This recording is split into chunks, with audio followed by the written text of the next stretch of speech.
On the evening of August 11, 2025, residents of Amarillo, Texas witnessed one of the most destructive severe thunderstorm events in recent memory.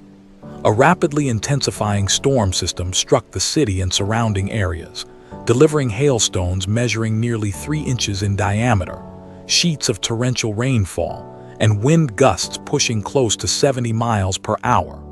Within just a short period, the storm carved a path of disruption across multiple sectors of the community, damaging homes, vehicles, and infrastructure, flooding low-lying neighborhoods, and paralyzing sections of the region's critical transportation networks. While Amarillo bore the brunt of the event, the storm was part of a much broader pattern of volatile late summer weather across the American Southwest and High Plains. Earlier in the day, portions of eastern Arizona had already seen the effects of monsoon-driven convection, producing small hail and bursts of heavy rain. Taken together, the day's events highlighted the sensitivity of the region to convective extremes and the ways in which geography, atmosphere, and infrastructure combine to shape the outcomes of severe weather. The Amarillo storm unfolded in a series intensifying steps, each more destructive than the last. At 6:52 p.m. local time, the National Weather Service (NWS) issued a severe thunderstorm warning for Potter and Randall counties, alerting residents to the threat of large hail and damaging winds. The warning specifically mentioned the possibility of baseball-sized hailstones, a rare but catastrophic hazard. By 7:05 p.m., radar imagery revealed hail cores approximately 2 inches across moving directly over Amarillo. These radar signatures quickly translated into reality on the ground, as neighborhoods reported stones ranging from the size of $50 to ping-pong balls. In commercial and industrial districts, particularly along Highway 287, some hailstones grew even larger, reaching near the maximum forecast size. Heavy rainfall soon followed, pushing stormwater systems to their limits. Streets turned into rivers, low-lying intersections became impassable, and runoff surged into creeks and drainage channels already filled to capacity. The most dramatic transportation impact occurred on Interstate 40, a vital east-west artery. A semi-truck, attempting to navigate a flooded section of roadway, lost traction and jacked, blocking multiple lanes. The crash forced authorities to close sections of the highway, causing long backups and emphasizing the direct risks severe storms pose to drivers and freight transport alike.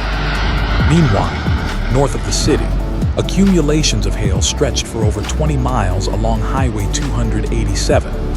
The sheer extent of hail coverage underscored the intensity of the storm's updrafts, which maintained the growth and survival of hailstones over long distances. Such accumulation is rarely observed on this scale outside of the central Great Plains, most notorious severe weather outbreaks.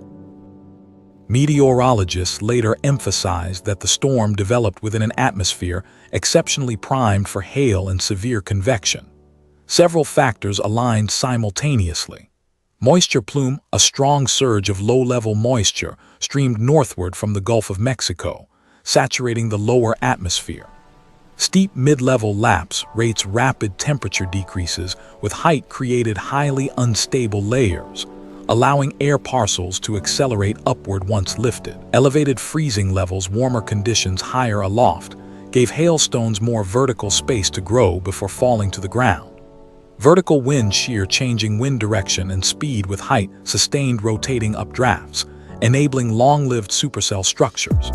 High convective available potential energy. Cape, the atmosphere was loaded with stored heat and moisture energy, ripe for release in explosive storm growth.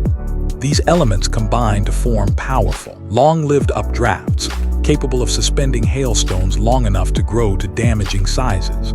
At the same time, downdrafts and cold outflows reinforced convergence zones at the surface, effectively recycling the storm's energy and prolonging the threat.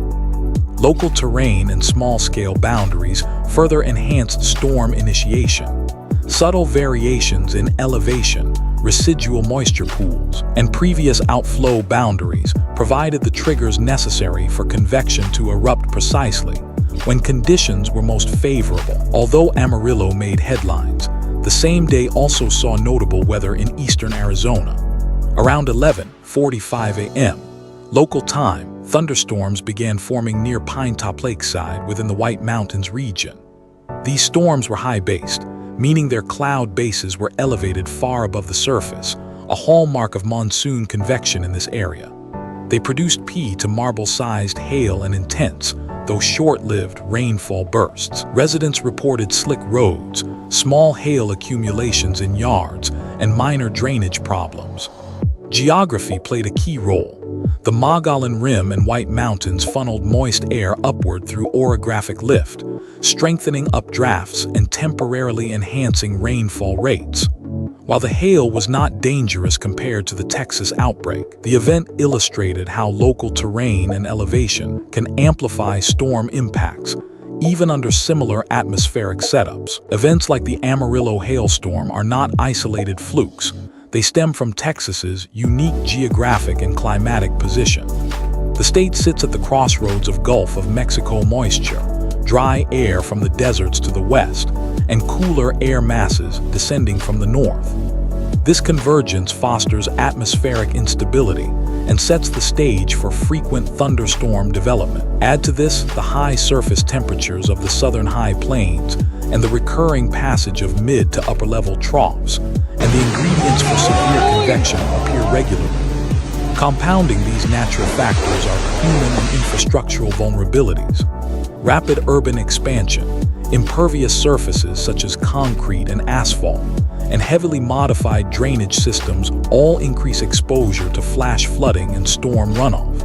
Meanwhile, climate trends indicate rising intensity of short-duration rainfall events, further stressing drainage capacity and heightening flood risks.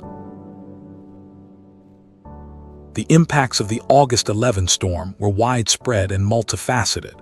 Residential damage roofs were shredded by hail, with shingles torn away and underlying layers punctured.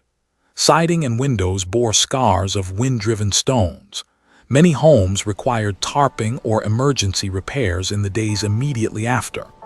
Vehicular damage parking lots across the city were littered with dented vehicles, shattered windshields, and broken mirrors. Insurance companies braced for a surge of claims as thousands of vehicles sustained cosmetic and structural damage. Infrastructure strained down tree limbs blocked streets, debris clogged storm drains, and localized flooding disrupted both local travel and emergency response operations. Utilities power outages affected multiple neighborhoods, highlighting the need for utility systems resilient not just against wind, but also against hail impact and water intrusion. Public safety. The I-40 crash served as a dramatic reminder that severe weather poses immediate dangers to human life.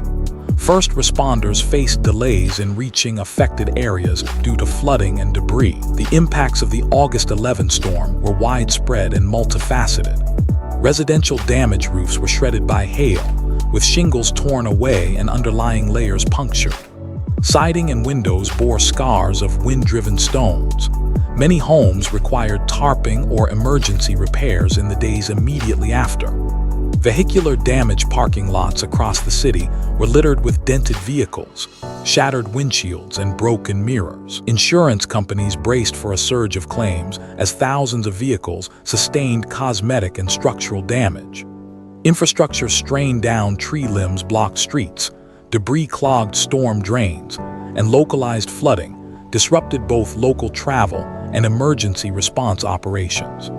Utilities power outages affected multiple neighborhoods, highlighting the need for utility systems resilient not just against wind, but also against hail impact and water intrusion. Public safety. The I-40 crash served as a dramatic reminder that severe weather poses immediate dangers to human life. First responders faced delays in reaching affected areas due to flooding and debris.